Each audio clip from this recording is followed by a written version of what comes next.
Hello class 8th student, it's a part 4 in which we revise the exercise G. Let's start. Question number 1. What are antibiotic? Give 2 example. What are antibiotic? Give 2 examples. Antibiotics are life-saving medicines. Antibiotics are life-saving medicines. They can be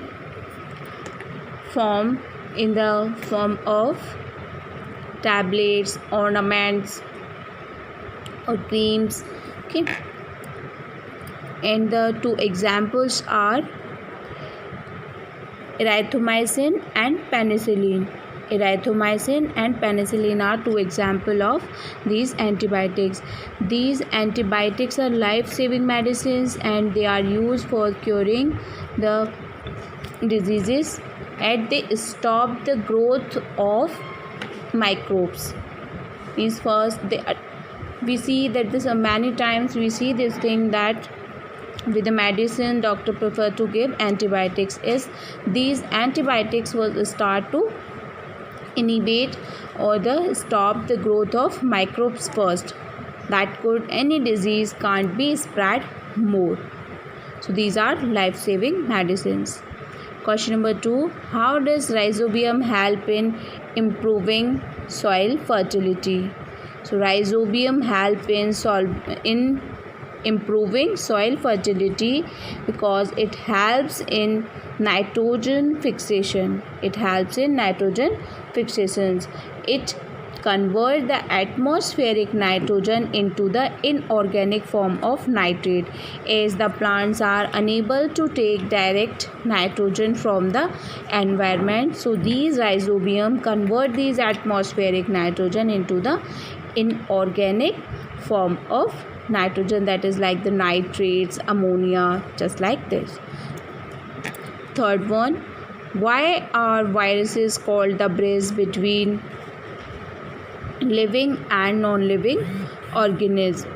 So viruses act as a bridge between living and non-living because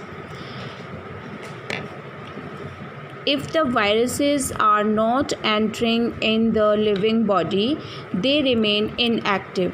The viruses which are not entering in a living body, they remain inactive, but while they are first entered in the host body or any living body, then they use the host machinery for their growth and for the protein synthesis and for their development.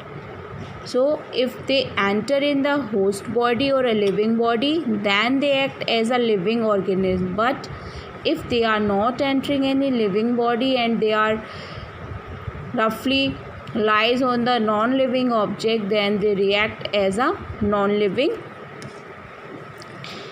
That's why they are called the bridge between the living and the non-living.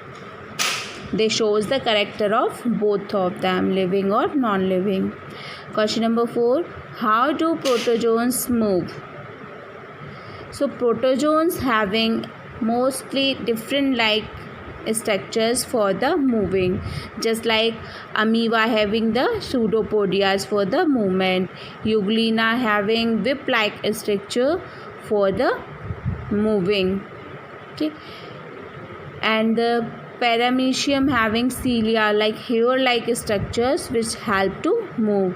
So these protozoans having different structures for the movement.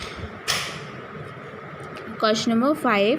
How can we prevent the spread of malaria? Means how could we prevent the spreading of malaria? So we can prevent this by avoiding mosquito bites. As we know that malaria is spread by the mosquito, so we have to avoiding mosquito bite. For avoiding mosquito bite, what we can do? We can do that we use the mosquito net that could not directly come in the contact of our body.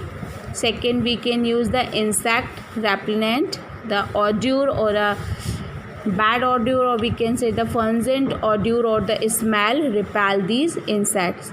So, and keep our surrounding neat and clean, so that we could prevent the mosquito biting or the malaria.